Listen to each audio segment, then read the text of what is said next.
Sorry.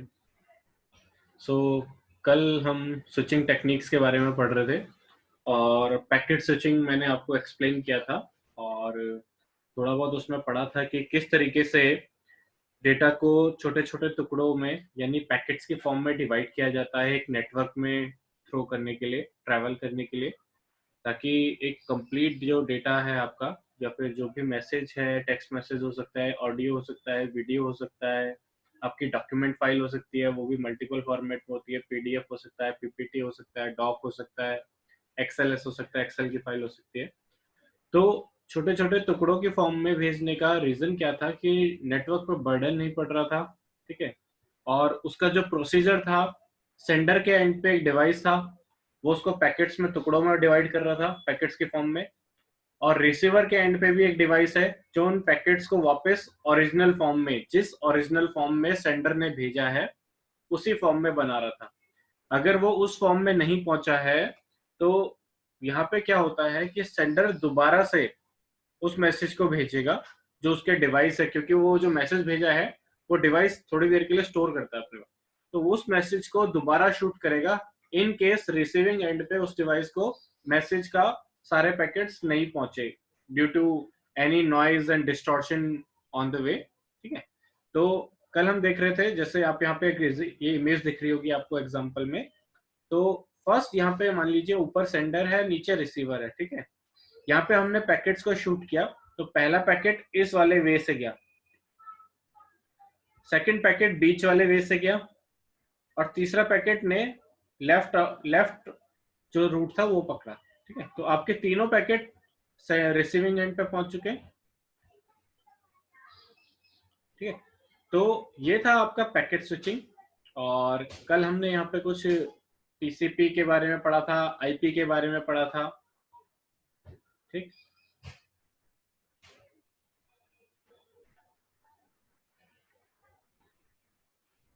Okay. अब देखते हैं सर्किट स्विचिंग। पैकेट स्विचिंग हमने पढ़ लिया। सर्किट स्विचिंग क्या कहता है कि आपके पास, जैसे आपके घर पे मोबाइल फोन तो है, पहले कभी जमानों में टेलीफोन हुआ करता था, अगर आपने स्कूल में देखा हो तो आपके पास टेलीफोन की एक तार होती है और वो डेडिकेटेड होता है, यानी कि जो सर्किट स्विचिंग होता है उसका जो डेटा ट्रेवल करेगा वो एक डेडिकेटेड पाथ पे ही करेगा। उसके लिए कोई मतलब ऑल्टरनेट पाथ नहीं है। जो उसका डेटा है सेम उसी वे में जाएगा। जैसे आपके स्कूल का ये एग्जांपल लेते हैं। ठीक है। तो एक टेलीफोन आपके रिसेप्शन पे लगा है, एक टेलीफोन आपके वाइस प्रिंसिपल रूम में लगा है, एक टेलीफोन आपके चेयर डायरेक्टर सर के रूम में लगा है, बाकी एक आप मान लीजिए कि कोऑर्डिनेटर सर के रूम में है, एक आपके कंप्यूटर लैब में है। ठीक है। और आपके बाकी अदर लैब्स में मान लीजिए। ठीक है। तो यहाँ पे हम क्या कर रहे हैं, वो सारे डिवाइसेस आपस में किससे कनेक्टेड है? वायर से। वायर से अगर कनेक्टेड हैं तो हम क्या कर रहे हैं, डेडिकेटेड पाथ यूज कर रहे हैं कम्युनिकेशन के लिए नेटवर्क में। ठीक है। तो यहाँ पे क्या सर्किट स्विचिंग काम कर रहा है, एग्जांपल सर्किट स्विचिंग का है कि आपको वो डेडिकेटेड पाथ,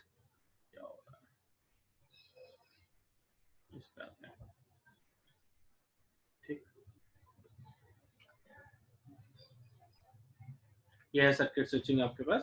तो यहाँ पे क्या हो रहा है कि आपने मान लीजिए एक डेटा यहाँ से इसको भेजना था, तो आपने ये एक पाथ लिया, 1 2 3 4 5, मतलब 5 नोड्स आपने यहाँ पे यूज किए और ये आपके सेंडर एंड पे, रिसीवर एंड पे पहुंच चुका है। तो ये जो पाथ हमने सेलेक्ट किया है ये सर्किट स्विचिंग में फिक्स कर दिया कि अब से जब भी इसके पास डेटा भेजना होगा तो यही पाथ यूज करेगा। ठीक है। तो एक बार देख लेते हैं सर्किट स्विचिंग में। For the complete end to end transmission path, end to end, इस एंड से इस एंड तक ट्रांसमिशन पाथ को हमने क्या कर लिया, स्टेब्लिश कर लिया। एंड देन उसमें अपना डेटा जो भी मैसेज है या जो भी डेटा हमें ट्रांसफर करना उसको ट्रांसफर कर पाएंगे। इसका एडवांटेज क्या होता है कि guaranteed delivery of the message. यहाँ पे आपको मैसेज की डिलीवरी की गारंटी मिलती है, क्योंकि आप एक परमानेंट, एक डेडिकेटेड रूट यूज कर रहे हो, जबकि आपके पैकेट स्विचिंग में क्या हो रहा था, मल्टीपल वे थे, आपको नहीं पता कौन सा पाथ उसने यूज किया उस चीज के लिए। ठीक है। बट यहाँ पे आपको पता है कि कहीं पे कोई दिक्कत हुई तो आपको ये वायर ही ठीक करनी है, कुछ भी खराबी होती है तो वायर ठीक किया, चल गया वापस नेटवर्क। बट पैकेट स्विचिंग में आपको नहीं पता होता कि कहाँ से लॉस हो रहा है, ठीक है। Mostly use for voice communication. जो सर्किट स्विचिंग है, जैसे अभी मैंने आपको एग्जांपल दिया, टेलीफोन की लाइन होती है, तो वॉइस कम्युनिकेशन के लिए आपको मेनली सर्किट स्विचिंग यूज होता है, ठीक है। टेक्स्ट डेटा और बाकी सब के लिए आपको कौन सा, पैकेट स्विचिंग जो हमने कल पढ़ा था, ठीक है। एक बार देखते हैं पैकेट स्विचिंग। ये था पैकेट स्विचिंग आपका। यहाँ पे से डेटा किसी भी रूट को यूज कर सकता था, ये पैकेट स्विचिंग था आपका, ठीक है। एंड पैकेट की साइज की लिमिट थी आपके पास 128 टू 4096 बाइट्स। देखिए कितने छोटे टुकड़े कर रहा है ये, 128 टू 4096 बाइट्स, ठीक है। देन नेक्स्ट टॉपिक पे आते हैं आपके कम्युनिकेशन चैनल और बैंडविड्थ, डेटा ट्रांसफर रेट। अब यहाँ पे क्या होता है, जैसे कम्युनिकेशन चैनल है, इसको हम ट्रांसमिशन मीडिया भी बोल सकते हैं, कि किस तरीके से डेटा को इधर से उधर ट्रांसफर किया जा रहा है विद इन अ नेटवर्क। तो कौन कौन से जो मीडिया है हमारे पास, ठीक है। तो जैसे यहाँ पे देखते हैं, communication channel is either a physical transmission medium such as wire. एक तार होती है ना, जैसे कि एक टेलीफोन दूसरे टेलीफोन से, या फिर आपके लैब में एक सिस्टम दूसरे सिस्टम से वायर के थ्रू, जो लैन आपने वहां पे स्टेब्लिश किया होगा, उस वायर के थ्रू एक दूसरे से जुड़ा हुआ है। तो यहाँ पे ट्रांसमिशन मीडिया क्या है, आपकी वायर, ठीक है। और to a logical connection over a multiplexed medium such as radio channel, telecommunications and computer networking. अब आपने कभी मोबाइल पे अगर ये एफएम चलाया हो, तो आपको पता चले कोई तार तो कनेक्टेड नहीं है आपके रेडियो स्टेशन से।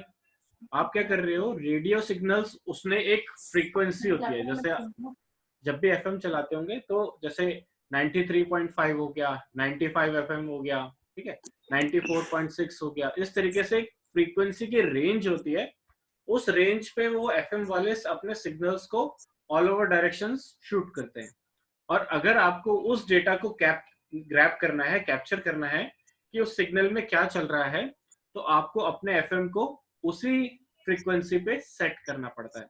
जब आप उसी फ्रीक्वेंसी पे सेट करोगे तो ही आपको उस पर्टिकुलर चैनल, जो भी एफएम ने शूट किया था, उसने चाहे सॉन्ग प्ले किया है, उसके यहाँ कोई कविता चल रहा है, उसके यहाँ कोई भी नरेशन चल रहा है, या कोई भी आपके यहाँ कोई सेलिब्रिटी आई हुई है उसका इंटरव्यू चल रहा है, तो आप तभी सुन पाओगे जब उसकी सेट फ्रीक्वेंसी में जो उसने अपने सिग्नल शूट किए, उसी फ्रीक्वेंसी पे आप एफएम में अपने मोबाइल के डिवाइस पे ऑन करोगे उसे। तो ये था आपका ट्रांसमिशन मीडिया। वायर्ड हो सकता है और वायरलेस हो सकता है। वायर्ड यानी कि जो फिजिकल वायर यूज करे, और वायरलेस जो सिग्नल्स को यूज करे, ठीक है। तो आपके मोबाइल फोन में कॉल आता है तो क्या तार लगा हुआ है मोबाइल फोन में, ये भी सिग्नल्स पे वर्क करता है। आपने घर के नजदीक अपने टावर देखा होगा। मोबाइल फोन कैसे वर्क करता है, थोड़ा सा आपको आइडिया देता हूँ। आपका मोबाइल है और जिसको कॉल करना है उसके पास मोबाइल है, ठीक है। आपके मोबाइल से जब आपने कॉल मिलाई, तो आपका मान लीजिए नेटवर्क का आइडिया का, तो आपके नजदीक, सबसे नजदीक जो आइडिया का टावर होगा, आपकी रिक्वेस्ट जाएगी उस टावर पे, ठीक है। फिर रिसीवर के एंड पे जो मोबाइल फोन है, उसके नजदीक जो भी टावर होगा, आपके घर के नजदीक वाला टावर उस टावर में रिक्वेस्ट भेजेगा, एंड देन वो टावर उसके मोबाइल पे रिक्वेस्ट भेजेगा। तो call direct mobile to mobile नहीं जाती है, ठीक है।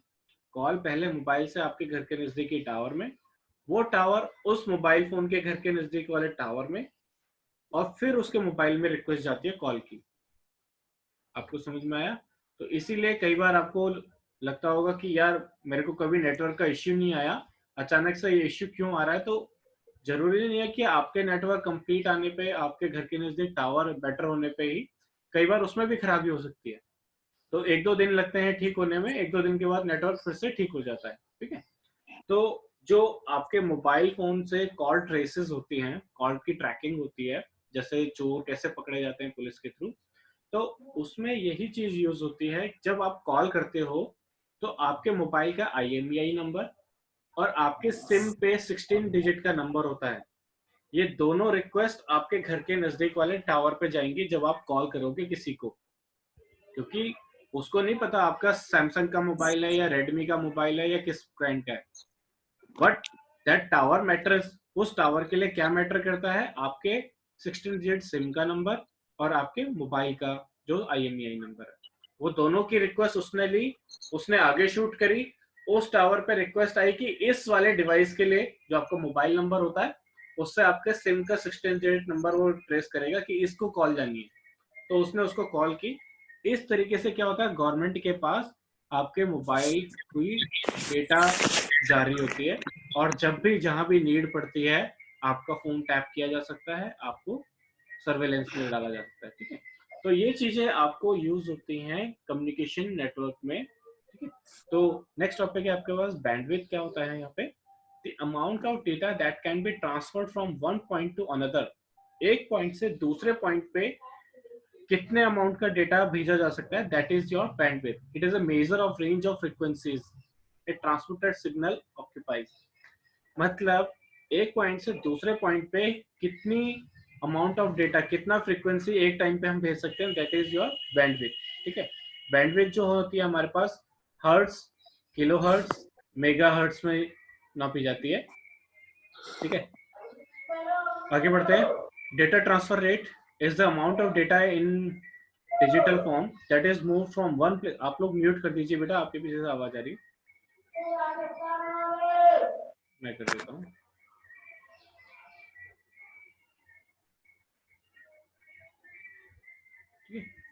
देन डेटा ट्रांसफर रेट देखते हैं। DTR is the amount of data, data transfer is the amount of data in digital form that is move from one place to another. Amount of data एक बारी में एक जगह से दूसरी जगह जो भेजा जा सकता है, that is your data transfer rate. यानी बैंडविड्थ और डेटा ट्रांसफर रेट एक दूसरे से रिलेटेड है। कितना भेजा जा सकता है, it is your data transfer rate. ठीक है, इसकी स्पीड देखते हैं। आपने ये सुना ही होगा, bytes, KB, MB, GB, TB। ठीक है, देन आपके पास आते हैं ट्रांसमिशन मीडिया। ठीक है, यहाँ पे एक चीज हमेशा याद रखिएगा, अगर डिवाइस वायर्ड है नेटवर्क तो उसे एथरनेट बोला जाता है, ETHERNET, एथरनेट नेटवर्क बोला जाएगा, जहाँ पे भी वायर यूज होंगी। यानी कि आपका जो टेलीफोन होता है ऑफिस में या घर पे या आपके स्कूल में, that is your Ethernet network. ठीक है, it is a most common type of LAN network, local area network. इसके बारे में अभी आगे पढ़ेंगे हम, फिलहाल के लिए इतना जान लेते हैं कि ये एक छोटे से एरिया में यूज होता है। जैसे आपके स्कूल हो गया, प्रेमाइसेस, एक बिल्डिंग हो सकती है आपके सोसाइटी की, एक आपका ऑफिस का बिल्डिंग हो सकता है, तो जहाँ पे एक ज्योग्राफिकल रेंज के अंदर हम तार बिछा सकते हैं, this is your LAN. Then आगे बढ़ते हैं इसके बारे में। अभी हम यहाँ पे जो वायर्ड नेटवर्क्स में हैं, कितने तरीके के वायर्ड यूज हो सकती है हमारे पास, तो मोस्टली हम 3 टाइप्स ऑफ वायर्स यहाँ पे यूज करते हैं, ट्विस्टेड पेयर, कोएक्सियल, एंड आपका तीसरा होता है ऑप्टिकल फाइबर। तो फर्स्ट वन इज यहाँ पे जैसे है आपके पास ट्विस्टेड पेयर। यहाँ पे क्या होता है कि जैसे नॉर्मल कम्युनिकेशन के लिए हमारे पास 3 तरह की वायर हैं, तो ट्विस्टेड पेयर क्या होता है, ये इजीली अवेलेबल होती है सबसे। ठीक है, और आपने घर पे अगर कहीं यूसेज में इसको देखा होगा तो एक दूसरे से ऐसे ट्विस्ट हुई पड़ी रहती है। अगर यहाँ पे इमेज होगा तो मैं आपको दिखा देता हूँ। ठीक है, ये दिख रहा है आपको इमेज, ये ऐसे एक दूसरे से रोल हुई रहती है ट्विस्टेड पेयर। ठीक, तो यहाँ पे क्या होता है, कुछ यहाँ पे डिफरेंस के पॉइंट्स भी आपको लिखाए गए हैं। ठीक है, कोएक्सियल जो होता है ये मेनली आपने जो देखा होगा, केबल अगर आपके घर पे है, चाहे आपका डिश लगा है चाहे केबल लगा है, तो कभी उसके तार के अंदर आपने देखा होगा सबसे आउटर लेयर होगी आपकी ब्लैक कलर की, जो मोस्टली यूज होती है। ठीक है, प्लास्टिक होता है वो, हार्ड प्लास्टिक, उसके अंदर एक जाली जाली सा लगा होता है। पहले तो व्हाइट व्हाइट सा पाउडर टाइप में मैश ही होता है, उसके अंदर क्या होता है, व्हाइट कोटिंग में प्लास्टिक होता है, और सबसे अंदर जो होता है कॉपर का वायर होता है। तो ये जो आउटर कोटिंग्स थी ना, ये अलग अलग तरीके के डिस्टॉर्शंस को प्रिवेंट करने के लिए होता है। मान लीजिए आपके कहीं पे बहुत मैग्नेटिक फ्रीक्वेंसी चल रही थी, तो जो उसके चारों तरफ मैश लगा था ना, वो आपके डेटा को जो सबसे इनर टाइप, यहाँ पे इस वाली इमेज में आपको दिख रहा होगा बीच वाली में, सबसे ये जो बीच में दिख रहा है आपको, ये कॉपर वायर है, इसके ऊपर व्हाइट कलर का प्लास्टिक होता है, इसके ऊपर एक एल्यूमिनियम टाइप की वो होती है, कोटिंग होती है, जाली मैश बना होता है, उसके ऊपर आपका एक फाइबर का लेयर होता है, और सबसे ऊपर आपकी क्या होती है, प्लास्टिक कोटिंग होती है, हार्ड प्लास्टिक की, ठीक है। तो यहाँ पे तीसरा आता है आपके पास फाइबर ऑप्टिक। इसमें क्या होता है, फाइबर यूज होता है, फाइबर यूज होता है ये। आपने कभी टेलीफोन की जो तार होती है अगर उसको खोला हो तो उसके अंदर आपने देखा होगा, जो फाइबर ऑप्टिक है ना, मेनली ये कांच यूज करता है। देखो, ऑप्टिक जो टर्म है वो वही सिलिका को डिफाइन करता है, जहाँ पे आपका ये कांच यूज होता है, ठीक है। तो जब कांच के थ्रू अगर डेटा ट्रांसफर करना है तो वहां पे इलेक्ट्रिसिटी वर्क नहीं करेगी। अगर फिजिक्स हम देखें, वहां पे किस फॉर्म में डेटा ट्रांसफर हो पाएगा, लाइट की फॉर्म में डेटा ट्रांसफर होगा, ठीक है। तो बाकी दो में, ट्विस्टेड पेयर में और कोएक्सियल में, जहाँ पे कॉपर था जो गुड कंडक्टर ऑफ इलेक्ट्रिसिटी होते हैं, वहां पे आप इलेक्ट्रिसिटी के फॉर्म में सिग्नल्स को शूट कर पाओगे। बट जब आप ऑप्टिकल फाइबर यूज करोगे तो वो गुड कंडक्टर ऑफ इलेक्ट्रिसिटी नहीं है, तो वो क्या करेगा, लाइट की फॉर्म में डेटा ट्रांसमिट करेगा उसके अंदर, ठीक है। देन आपके पास आता है कॉस्ट। आपके पास जो ट्विस्टेड पेयर होता है वो सबसे सस्ता होता है। घर पे मोस्टली जो हमारे घरों में यूज होते हैं, ट्विस्टेड पेयर ही यूज होते हैं, जैसे पंखे आपने देखा होगा, घर पे जो भी कनेक्शन एस्टेब्लिश होते हैं। देन है आपके पास कोएक्सियल केबल, जो आपके केबल वाले यूज करते हैं, इंटरनेट वाले भी यूज करते हैं कई जगह, डिश वाले यूज करते हैं। तो ना ये ज़्यादा महंगा है ना ये ज़्यादा सस्ता है, ठीक है। फाइबर ऑप्टिक बहुत महंगा होता है, तो बड़ी इंडस्ट्रीज ही यूज कर पाती हैं, जिनके पास पैसा का दिक्कत नहीं होता है, ठीक है। उनको स्पीड और जल्दी चाहिए होता है डेटा। कैसे, स्पीड लाइट की फॉर्म में अगर होगा तो अपने आप जाहिर सी बात है फास्ट जाएगा, ठीक है। बाकी ट्विस्टेड पेयर में बहुत धीरे जाता है, और केबल वायर में थोड़ा मीडियम टाइप का। ईज ऑफ यूज, इनको ट्विस्टेड पेयर सबसे इजीली आप इसे इंस्टॉल कर सकते हो। प्रोफेशनल कोएक्सियल और फाइबर ऑप्टिक के लिए जो इंस्टॉलेशन होता है घर पे आपका, आता है ना, इंजीनियर आता है जब डिश लगवाते हैं या फिर केबल लगवाते हैं या फिर कोई इंटरनेट लगवाते हैं, तो एक वो अपने पास कुछ टूल्स और डिवाइसेस लेके आता है जिनको फिट करता है मॉडेम में आपके घर पे, सिस्टम पे, ठीक। तो इसीलिए इन दोनों के लिए, कोएक्सियल और फाइबर ऑप्टिक के लिए, प्रोफेशनल इंस्टॉलेशन की नीड होती है। ट्विस्टेड पेयर कोई भी उसको नॉर्मली जो घर के पास भी जनरल इलेक्ट्रिशियन या कोई भी रिपेयर वर्क वाला या कंप्यूटर वाले होते हैं, अगर इन कंप्यूटर रिलेटेड है तो वही कर देते हैं, ठीक है। रिलायबिलिटी ट्विस्टेड पेयर में बहुत कम होती है, फाइबर ऑप्टिक में ज़्यादा होती है, और कोएक्सियल में मॉडरेट, ठीक है। कहाँ यूज होते हैं ट्विस्टेड पेयर, टेलीफोन नेटवर्क में, और कोएक्सियल टेबल के टीवी केबल में, डिश में, और fibre optic data transmission telephone line, जहाँ पे फास्ट डेटा ट्रांसफर चाहिए अभी, ठीक है। स्पीड में देखिए डिफरेंस, जो ट्विस्टेड पेयर होती है 10 Mbps, लेस देन 10 Mbps, और कोएक्सियल केबल की जो मैक्सिमम लिमिट होती है 100 Mbps। और फाइबर ऑप्टिक जो है, देखिए डिफरेंस देखिए, 10 Mbps, MB 100 MB, और यहाँ पे क्या है, ग्रेटर देन 100 Gbps की स्पीड आपको कौन देता है, ऑप्टिकल फाइबर, ठीक है। इनकी एक रेंज होती है, डेटा ट्रांसफर की रेंज। आपका ट्विस्टेड पेयर 100 मीटर के बाद आपका डेटा लॉस करने लग जाएगा। मान लीजिए आपने ABC लिख के दिया, तो 100 मीटर के बाद वो AB के बाद C को लॉस कर सकता है, ठीक है। वैसे ही कोएक्सियल केबल की भी रेंज होती है 185 टू 500 मीटर, और फाइबर ऑप्टिक की अभी कोई यहाँ पे मेंशन नहीं है। तो ओवरऑल अगर यहाँ पे क्वेश्चन किस तरीके का आता है, आपको फाइबर ऑप्टिक या कोएक्सियल या ट्विस्टेड पेयर के फीचर्स लिखे होंगे, जो मैंने अभी यहाँ पे आपको एक्सप्लेन किए, और आपको इनका नाम बताना होता है। जैसे वो बोलेगा कि पैसे, एक इंडस्ट्री है उसको पैसे की कमी नहीं है बट उसको ट्रांसफर रेट हाई चाहिए, तो आप क्या लिखोगे, ऑप्टिकल फाइबर उसका सॉल्यूशन है।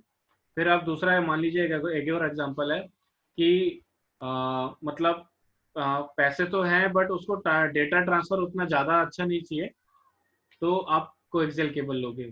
फिर एक इंडस्ट्री होती है, स्टार्टअप है, और उसके पास उतना पैसा नहीं है और वो स्पीड के साथ भी कॉम्प्रोमाइज़ कर सकता है, तो आप क्या लिखोगे, ट्विस्टेड पेयर भी यूज़ कर सकता है, ठीक है। देन आते हैं वायरलेस नेटवर्क। आपको ये कौन कौन से होते हैं। वायरलेस क्या होता है, जहाँ पे फिजिकल तार यूज नहीं होती है, ठीक है। यहाँ पे रेडियो वेव्स हो सकती हैं आपकी। आपने कभी वॉकी टॉकी देखा होगा, अगर टीवी पे देखा होगा किसी को यूज करते हुए, जैसे मेनली डिफेंस पर्पसेस के लिए यूज होता है। वॉकी टॉकी में क्या होता है कि एक टाइम पे एक ही तरफ से सिग्नल जा सकता है। लेट्स सपोज ए और बी दो एंड है, तो पहले ए वाला बोलेगा अपना, फिर वो बी वाले पे पहुंच जाएगा, फिर बी वाले ने जब सुन लिया तो फिर जब ए वाला अपनी बात खत्म करता है तो वो एक वर्ड यूज करता है ओवर, कि चार लोग जा रहे हैं इधर से, ओवर। फिर जब सामने वाले ने सुन लिया, सामने वाले ने ओवर बोल दिया है, उसको पता चल गया अब उसकी बारी है, तो फिर वो बोलेगा ठीक है, मैं यहाँ पे अपनी टीम मतलब उनको सजा इन्फॉर्म कर देता हूँ, ओवर। तो फिर सामने वाला कहेगा ठीक है, मैं भी आपको बैकअप दे रहा हूँ, ओवर। तो इस तरीके से क्या होता है कि वन साइडेड कम्युनिकेशन है वॉकी टॉकी में, बट है वो भी वायरलेस। ठीक। तो डिफरेंट डिफरेंट टाइप्स के होते हैं, कौन कौन से हैं वो देखते हैं एक बार। जैसे यहाँ पे है इंफ्रारेड वेव ट्रांसमिशन, इसके बारे में जो मैं अभी वॉकी टॉकी बता रहा था, वन साइडेड, बोथ साइडेड, तो और एक टाइम पे एक ही तरफ से सिग्नल जा सकता है, इनके बारे में आगे पढ़ेंगे। ठीक। फिर भी एक बार थोड़ा सा आइडिया दे देता हूँ। जैसे आपके यहाँ डिश चल रहा है या फिर केबल चल रहा है, तो वो वन साइडेड कम्युनिकेशन है। सामने वाले डिश वाले ने शूट किया है, आपका टीवी बस ग्रैब कर रहा है। आपके टीवी की तरफ से क्या डिश वाले को कोई रिक्वेस्ट जा रही है, सिग्नल जा रहा है? नहीं। तो हम क्या कर रहे हैं, वहां पे वन साइडेड सिग्नल है, समझ गए, कि उधर से सिग्नल शूट हुआ है आपकी तरफ को, सिंगल डायरेक्शन, वापस नहीं शूट कर सकते आप। दूसरा, अभी मैंने वॉकी टॉकी का एग्जांपल दिया, सामने वाले ने बोला, तो पूरा बट आवाज कट रहा है। मेरी आवाज कट रही है? Yes sir. अब आ रही है? तो फिर बीच में कट जाती सर आवाज। तो नेटवर्क का इशू होगा, कोई बात नहीं। अभी तो सही आ रही है? हाँ अभी ऐसे ही है। ठीक है। तो यहाँ पे क्या हो रहा है, वॉकी टॉकी में एक टाइम पे एक ही डायरेक्शन में डेटा जा सकता है, दोनों जाएगा दोनों डायरेक्शन में, बट एक टाइम पे एक ही डायरेक्शन फॉलो करेगा। ठीक है। तो तीसरा क्या होता है, जैसे आपका मोबाइल फोन है, आप और अपने आपके दोस्त बात कर रहे हो, तो एक टाइम पे दोनों बोल सकते हो, या फिर अगर कॉन्फ्रेंस कॉल कर रहे हो जैसे अभी हम कर रहे हैं, तो मैं भी बोल रहा हूँ, आप भी बोल सकते हो। तो ये क्या हो गया? ठीक है। तो ये बहुत डायरेक्शंस में कम्युनिकेशन होता है। तो इनके बारे में यूनि डायरेक्शन आगे देखेंगे, ये जो टॉपिक जब आएगा। अभी मैंने थोड़ा ओवरव्यू आपको दिया यहाँ पे। फिर आता है इंफ्रारेड, इंफ्रारेड वेव ट्रांसमिशन। ठीक है। यहाँ पे क्या होता है कि रेंज बहुत कम होती है। जैसे आपका टीवी का रिमोट है, एसी का रिमोट है, तो वो क्या करता है, इंफ्रारेड पे काम करता है। कभी आपने देखा होगा रिमोट के आगे पे एक लाइट एलईडी सा लगा होता है, वो क्या करता है, इंफ्रारेड वेव को शूट कर रहा होता है, और उसी वेव को ग्रैब करने के लिए आपके टीवी, एसी पे इंफ्रारेड डिवाइस का एक और डिवाइस उस पर भी लगा होता है। तो आपने जब रिक्वेस्ट की मोबाइल रिमोट से, या फिर आपके जो भी रिमोट था टीवी का, मान लीजिए चैनल चेंज करने की रिक्वेस्ट की, तो आप देखना कभी भी दबाओगे तो लाइट जलती है उस पर, तो वो इंफ्रारेड वेव पे काम कर रहा होता है। ठीक है। इसके कुछ मेरिट्स हैं, कुछ डिमेरिट हैं। तो फायदा यही है कि ये वायरलेस है, और इसका घाटा यह है कि जैसे मान लीजिए अगर कोई बीच में आपके और आपके टीवी के बीच में कोई दीवार आ रखी है, तो वो वर्क नहीं करेगा वहां पे। ठीक है। तो यहाँ पे क्या है, इसकी नीड देखिए, 5 मीटर रेंज है, line of sight propagation, infrared users point to point communication. आपके रिमोट में और टीवी में पॉइंट टू पॉइंट कम्युनिकेशन है। Both transmitter and receiver should be placed in line of sight, दिखना चाहिए एक दूसरे को वो, and there should not be any obstacle in between, उनके बीच में कोई ऑब्स्टिकल नहीं होना चाहिए। Can not penetrate solid object, solid objects को पेनिट्रेट नहीं कर सकता इंफ्रारेड सिग्नल। ठीक है। आपके मोबाइल्स में तो नहीं आता। जब मैं स्कूल टाइम पे या कॉलेज टाइम पे था, तो उस टाइम पे ब्लूटूथ डिवाइस भी नहीं आते थे, पता है। तो इंफ्रारेड में क्या होता था, दोनों मोबाइल्स को ना एक दूसरे से चिपका के रखना पड़ता था। और डेटा ट्रांसमिशन की स्पीड बता देता हूँ मैं आपको, 4 kbps। मतलब अगर आपकी एक फोटो भी है 4 MB की, तो लगभग लगभग 10 मिनट में ऐसे दोनों मोबाइल को टच करके रखूंगा, समझे। तो एक टाइम ये भी था, धीरे धीरे उसमें अपग्रेडेशन हुए। देन आता है रेडियो वेव ट्रांसमिशन, ठीक है। मोस्टली रेडियो वेव ट्रांसमिशन क्या होता है, जैसे वॉकी टॉकीज का मैं आपको एग्जांपल दे रहा था, तो ये क्या करते हैं, सिग्नल्स पर वर्क करते हैं, ठीक। जैसे मेनली ये जो यूज होता है ये डिफेंस पर्पसेस के लिए यूज होता है, जहाँ पे इनको ना क्योंकि ये जो रेडियो सिग्नल्स होते हैं, आप अगर कभी रिमोट एरियाज में गए हो पहाड़ों में और वहां पे फंस गए हो, तो क्या होता है आपके मोबाइल के नेटवर्क जा चुके होते हैं, बट आप फिर क्या नियर बाय के ढूंढते हो, आर्मी को उनको ढूंढते हो, क्योंकि उनके पास कौन से डिवाइस होते हैं, वॉकी टॉकीज होते हैं रेडियो सिग्नल वाले। उसमें क्या होता है उनको प्राइवेट जो आपके डिवाइस जो ये टावर होते हैं इनकी नीड नहीं होती, इनका अपना एक रेडियो वेव चल रहा होता है, अपना एक सिग्नल फॉर्म चल रहा होता है, तो इनको ट्रेस करना भी मुश्किल होता है। तो सेम यही चीज टेररिस्ट लोग भी यूज करते हैं, ताकि जो आर्मी वाले हैं उनकी रेंज को ना पकड़ सकें। इनका खुद का एक फ्रिक्वेंसी सेट होता है वॉकी टॉकीज में, तो इनको पकड़ना मुश्किल होता है इनकी रेंज को, ठीक है। तो यहाँ पे ये आपका रेडियो वेव था जो आपको वॉकी टॉकीज में यूज होता है। इसके बारे में थोड़ा सा देखते हैं। Covering an entire city, omni direction होता है। ओमनी डायरेक्शन यानी कि दोनों डायरेक्शन में हो सकता है, बट एक टाइम पे एक ही तरफ को। आप propagate in all direction, therefore sending and receiving antennas do not have to be align. यहाँ पे एंटीना को अलाइन नहीं करना पड़ता कि एक ही डायरेक्शन से सिग्नल आएगा, वो अपने चारों तरफ, जैसे मैग्नेटिक वेव बनता है ना, चारों तरफ को बनेगा अगर एक जगह पे कहीं एनर्जी है, तो सेम उसी तरीके से हाँ, और ये सॉलिड ऑब्जेक्ट्स को पेनिट्रेट कर लेता है सॉरी। देन आगे बढ़ते हैं।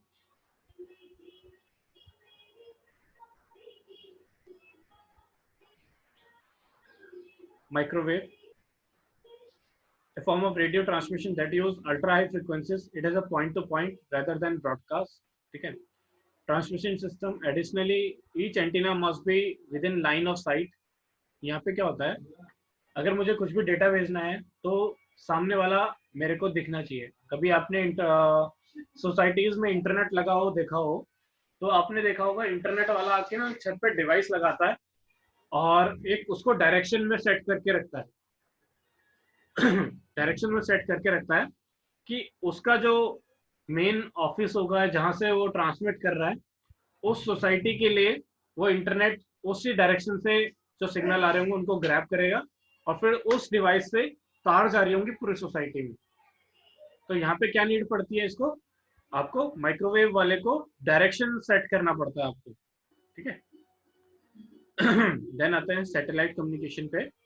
यहाँ पे क्या होता है, ये आपको इमेज से समझ में आ रहा होगा, ये बहुत महंगा होता है, ठीक है।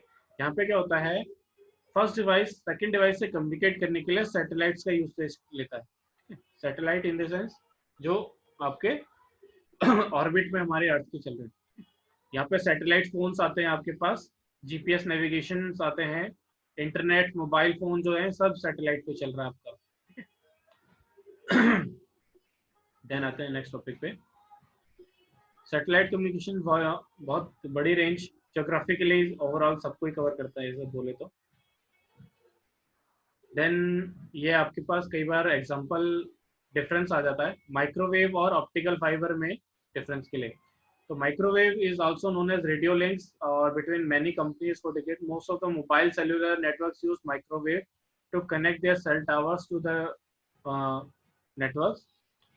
जैसे आप अगर देखो, टावर जब मोबाइल पे नहीं आ रहा होता, एग्जांपल देखते हैं माइक्रोवेव लिंक का जो मैं आपको बता रहा था ना डायरेक्शन का, तो आप क्या करते हो, छत पे जाते हो, बट छत पे नेटवर्क आने लग जाता है, घर के अंदर नहीं आ रहा होता। तो रेंज क्या होती है माइक्रोवेव लिंक की, जाता तो सब जगह है, ठीक है, बट एक डायरेक्शन उसको चाहिए होता है। तो जब कई बार गांव में जाते हैं हम, तो गांव में भी गांव के एक पर्टिकुलर एरिया में जाके आपके नेटवर्क आ रहे होते हैं, घर पे नहीं आ रहे होते। तो सेम वही आपकी डीमेरिट है इस माइक्रोवेव लिंक का। और ऑप्टिकल फाइबर का क्या यूसेज है, optical fibre data transmit fast करता है, स्पीड बहुत फास्ट है उसमें डेटा ट्रांसमिशन की।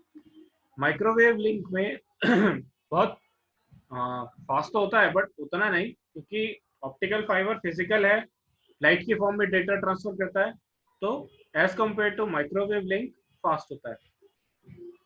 बट ऑप्टिकल फाइबर की भी लिमिट होती है कि तार कितना बिछा लोगे? मान लीजिए यहाँ से कश्मीरी गेट तक है तो तार बिछाना मुश्किल हो जाएगा। पॉसिबल तो है बट कैसे बिछाओगे? क्योंकि क्या करना पड़ता है, तार बिछाने के लिए खड्डे खोदने पड़ते हैं।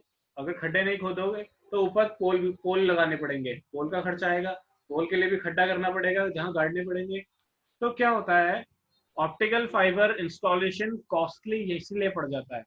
अथॉरिटीज, म्यूनिसिपल अथॉरिटीज से आप परमिशन लोगे कि सर यहाँ पे, या फिर पहले से ही कोई खंबे चल रहे हैं किसी कंपनी के, आप उनसे किराए पे उनके खंबे की स्पेस मांगोगे कि हम भी अपनी तार इस खंबे के थ्रू डाल सकते हैं क्या।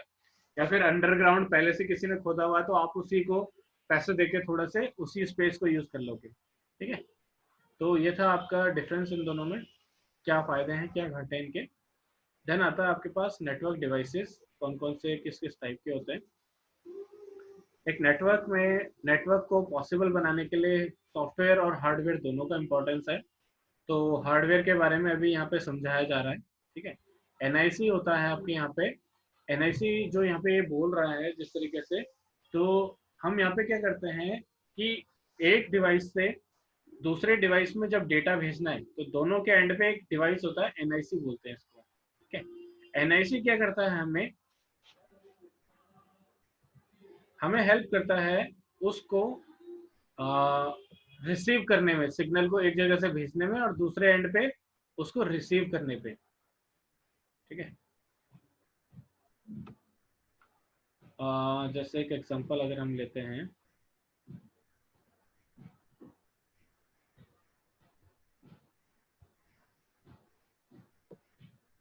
इसको हम लैन कार्ड भी बोल सकते हैं, एथरनेट कार्ड भी बोल सकते हैं, एडेप्टर कार्ड भी बोल सकते हैं। ठीक है, जैसे आपने लैब का एग्जांपल लेते हैं, 5 कंप्यूटर में आपने लैन से एक दूसरे को कनेक्ट कर दिया सिस्टम्स को, तो वहां पे क्या होगा, हर सिस्टम के पीछे लैन कार्ड लगा होता है। ठीक है, आपने कभी ये वाला इमेज देखा होगा, एक बार आपको ये इमेज दिखा था, ये देख रहा है RJ45, ये आपने देखा होगा, ये तार आपने टेलीफोन पे भी देखा होगा आपने इसको, और ये आपके सिस्टम पे इंटरनेट के लिए भी लगता है पीछे। ठीक है, तो ये जिस डिवाइस, ये पोर्ट, ये जो पोर्ट है जिस पार्ट पे लगेगा आपके डिवाइस के, दैट इज योर एनआईसी। ठीक है, a PC uses parallel data transmission to transmit data between its internal parts, whereas the media that connects this PC। तो आपको NIC जो पोर्ट है और RJ45 जिसके थ्रू इसको कनेक्ट किया जाएगा नेटवर्क को एस्टेब्लिश करने के लिए, ये डिवाइसेस हैं आपके पास, हार्डवेयर के कुछ एग्जांपल्स हैं। फिर आता है हब, आपका क्या होता है, और स्विचेस क्या होता है। ये दो टर्म एक दूसरे के साथ ही यूज की जाती है, सेम वर्किंग है, बस थोड़ा सा यूसेज में डिफरेंस आता है। दोनों नेटवर्क में कंप्यूटर्स को एक दूसरे से कनेक्ट करने में हेल्प करता है। जैसे ये 4 डिवाइसेस हैं, अगर चारों को नेटवर्क में डालना है एक दूसरे से कम्युनिकेशन के लिए लैब में मान लीजिए, तो हब अगर मैंने लगाया, इस एक को लास्ट वाले को मैसेज भेजना था, अगर हब लगा है तो उसकी डिमेरिट ये है कि उसको अगर जो मैसेज भेजेगा वो बाकी दो भी एक्सेस कर सकते हैं, बाकी दो को भी जाएगा। ठीक है, बट स्विच का क्या होता है, एक बार स्विच दिखा देते हैं आपको। स्विच में अगर आप देखोगे, अगर मुझे जिसको भेजना है ए से अगर लास्ट वाले को जाना है तो देखिए ये लाइन प्रोपेगेट हो रही है और जिसको भेजना है उसी को भेजा जाएगा। तो यानी कि स्विच को हम अपना इंटेलिजेंट हब भी बोल सकते हैं। हब ही का सेम काम कर रहा है, वही काम कर रहा है, नेटवर्क में एक दूसरे से कम्युनिकेट कराने में हेल्प कर रहा है। वैसे स्विच क्या है, ये थोड़ा सा इंटेलिजेंटली वर्क करता है, जिसको भेजना है उसी को भेजेगा, बाकी सबको, इन दोनों को नीड नहीं है तो इनको क्यों भेजना। तो इसीलिए प्रेफर अगर किया जाए तो स्विचेस हम प्रेफर करते हैं हब्स के केस, हब से। बट दोनों का काम क्या है, नेटवर्क में एक दूसरे, बाकी सारे सिस्टम्स को एक दूसरे से इंटीग्रेट कराने को। ठीक है, तो आगे बढ़ते हैं।